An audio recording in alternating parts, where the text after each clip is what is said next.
Here are some really fun upper body exercises that also include some great challenge for your trunk. And we call them resisted punches. The thing I'm going to ask you not to do is get all fired up about the punch part and start moving fast until you learn to control it slowly. Now there's a lot of variations, so pay close attention. We're going to start with the arm initially in position number 8, which is pretty low angle as you can see. Now Josh has grabbed the handle with an overhand grip. So basically the cable is coming from under his arm. So he's going to just start with it by his side down there, and he's going to do a kind of a reach to the front, so his hand's starting from his side but ending up towards the center of his body. Going up and to the center. And you can, as you come down, Josh, you can even bring your arm down. Yeah, so you can just, with the pulley down that low, you can move more down and then up into the center. Down and up into the center. That's a fun one. So remember his hand position there, position number 8, that's the first variation. This next variation, just moving out to number 7, he can still have the same overhand grip, but this time, you notice when I moved to number 7, the pulley got wider. So he can start to allow for that by going more across. Now notice every time he does this, he's turning his whole torso and everything. So there's a little bit of up and a little bit of across as dictated by the line of the cable. It's a great exercise. I'm going to recommend that you do these exercises one side at a time.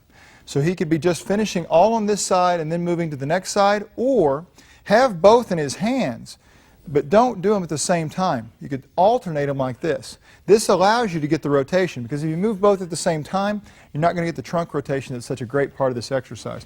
Let me show you what it looks like from the next position, number 6 here.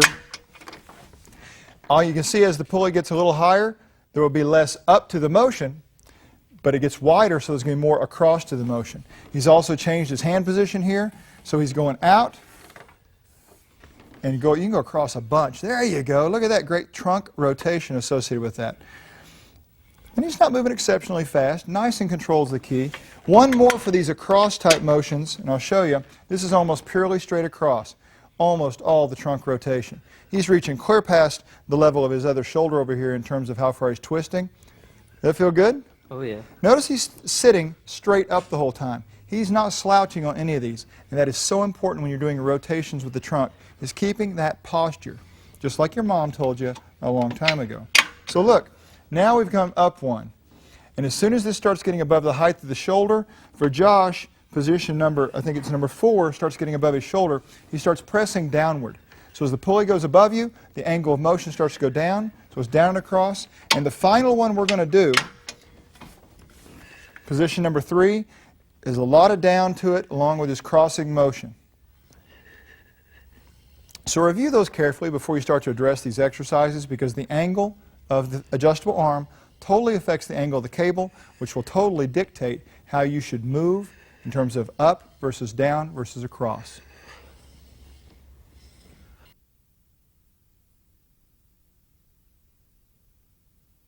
This is a resisted punch, but it's in the standing position, which is an option because of the adjustable arms on the Revolution. Now remember, where you put this is not just arbitrary. This totally dictates the path that you're going to travel through. And I highly recommend that you do this one arm at a time, meaning either just with one side, finish this one, do the other one, or if you go ahead and hold the other side, only alternate, because that's what gives you the ability to move the trunk, and that's what separates a resisted punch from just a pressing movement, okay, is the trunk part, right? So this is about shoulder height, so Josh is just going to press forward and across, kind of. There's not any up and down to it because this is already at shoulder height. And he can really get some trunk into this. Yeah, and go ahead and turn at the hips and everything, because we're in the standing position. You see, when we're seated doing this, it's all trunk. But in the standing position, you could go ahead and turn with your legs a little bit, adds to the exercise. Now we're going to make a minor adjustment.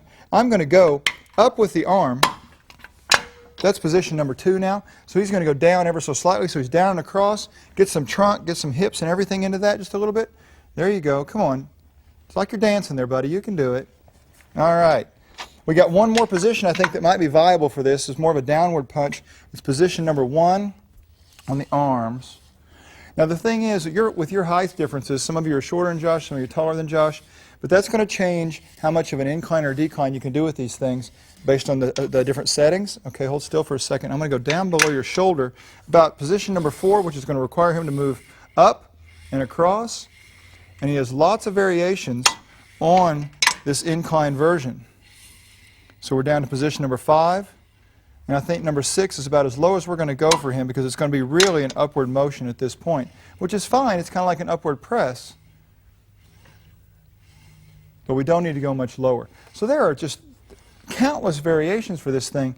Make sure in your punches that you make it a punch and not a press, distinguished by the amount of rotation and trunk movement you put into it.